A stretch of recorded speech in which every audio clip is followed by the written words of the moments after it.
Students, आज हम कक्षा 10वीं विषय इतिहास अध्याय 3 दो विश्व युद्धों के बीच रूसी क्रांति और महामंदी पढ़ेंगे, है ना। रूसी क्रांति और महामंदी। तो आज हम पढ़ेंगे कृषि का समूहीकरण के विषय में हम आज अध्ययन करेंगे, है ना।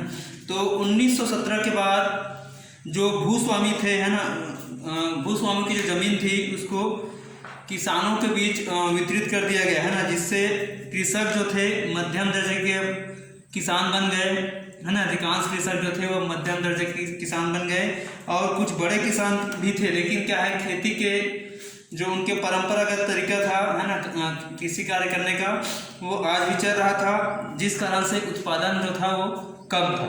तो इस बात को देखते हुए स्टालिन ने कृषि क्षेत्र में भारी बदलाव लाने की उन्होंने पहल किया, है ना।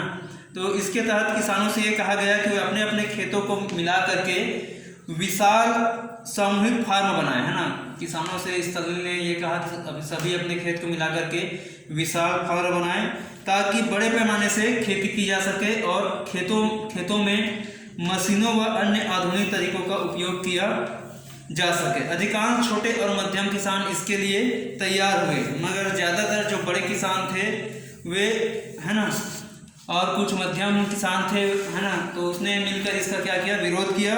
और विरोध करने वालों पर जोर जबरदस्ती की गई और वे लाखों की संख्या में गिरफ्तार किए गए जिन्होंने इस योजना में विरोध किया, है ना। जो बड़े किसान और कुछ मध्यम किसान थे तो उसको जोर जबरदस्ती करके, है ना, इसमें शामिल किया गया और लाखों लोगों को गिरफ्तार किया गया, काला पानी भी भेजे गए या मार डाले गए। इस जोर जबरदस्ती के कारण कुछ वर्ष रूस की कृषि जो थी वो संकटग्रस्त रही। फलस्वरूप 1932 से 34 के बीच भीषण अकाल पड़ा और लाखों लोग भूखमरी के कारण मर गए। लेकिन 1936 तक कृषि का समूहीकरण पूरा हुआ और रूस में निजी खेती लगभग समाप्त हो गई। 1937 के बाद कृषि का तेजी से विकास हुआ और वह औद्योगिकरण का फायदा उठाते हुए अपनी उत्पादकता को तेजी से बढ़ा सका।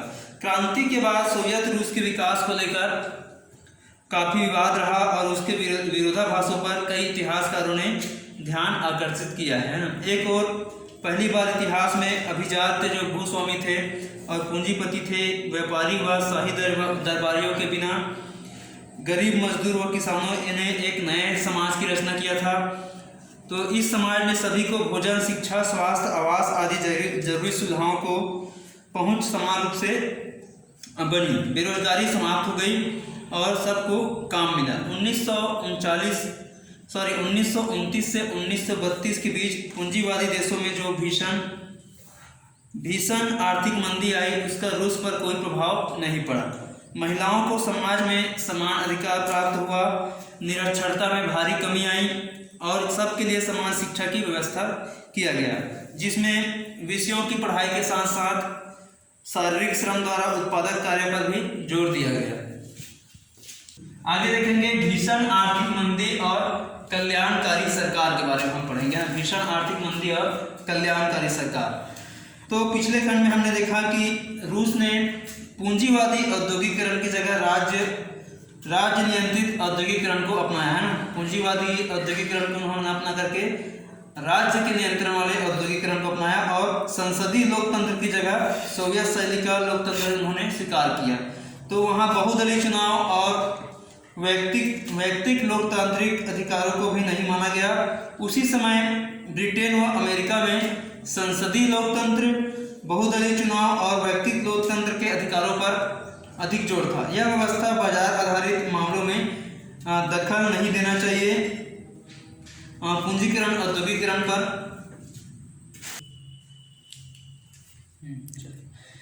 यह जो व्यवस्था थी वो पूंजीवादी औद्योगिकरण पर खड़ी थी और उसमें यह मान्यता थी कि लोकतांत्रिक सरकार को आर्थिक मामलों में दखल नहीं देनी चाहिए, अर्थव्यवस्था को पूरी तरह बाजार पर छोड़ देना चाहिए।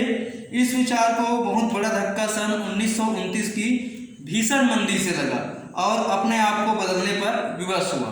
तो प्रथम विश्व युद्ध की समाप्ति के बाद यह आशा की गई थी कि सभी देशों में तेजी से आर्थिक विकास होगा और 1919 के बाद ऐसा हुआ भी, है ना। लेकिन यह विकास 1923 के बाद कुछ थम सा गया और 1929 में पूरी पूंजीवादी दुनिया में भीषण आर्थिक मंदी आई जो 1933 तक यानी 4 साल तक बनी रही। हालांकि उसके बाद फिर से विकास का जो दौर है वो शुरू हुआ, लेकिन सन 1939 तक मंदी का असर बना रहा। आर्थिक मंदी है ना, आर्थिक मंदी हम पढ़ रहे हैं तो आर्थिक मंदी का मतलब क्या होता है, पूंजीवादी अर्थव्यवस्था में हमेशा एक जैसा विकास नहीं होता है, उसमें लगातार तेजी और मंदी का दौर है ना एक के बाद एक आता रहता है।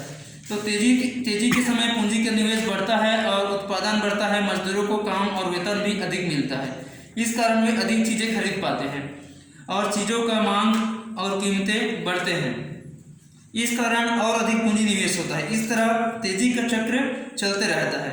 इस खुशनुमा दौर के अंत में अक्सर चीज़ों का अत्यधिक जो उत्पादन होता रहता है वो अत्यधिक उत्पादन हो जाता है और वे बिक नहीं पाती है और माल की कीमत क्या है कम हो जाती है ना, मतलब वस्तुओं का उत्पादन अधिक हो जाता है और जो सामान है वो बिक नहीं पाती है। जब ऐसी परिस्थिति में कोई अप्रत्याशित आर्थिक घटना घटती है तो लोगों का विश्वास डगमगा जाता है और मंदी का खतरा बढ़ जाता है। तो पूंजीपति उत्पादन कम कर देते हैं जिससे मजदूरों को काम कम मिलता है और वे बेरोजगारी का शिकार हो जाते हैं। अब वे और कम जो सामान है वो खरीद पाते हैं, इसके चलते मंदी और गहरा जाती है। तो आमतौर पर आर्थिक मंदी का असर कम समय के लिए रहता है और फिर तेजी की आशा रहती है उसके बाद और है ना, लेकिन 1929 की जो मंदी है उसका असर कई साल तक रहा और पूरे विश्व को हिलाकर रख दिया है ना। तो ठीक है डियर स्टूडेंट, आगे का ध्यान नेक्स्ट वीडियो में पढ़ेंगे। Thank you.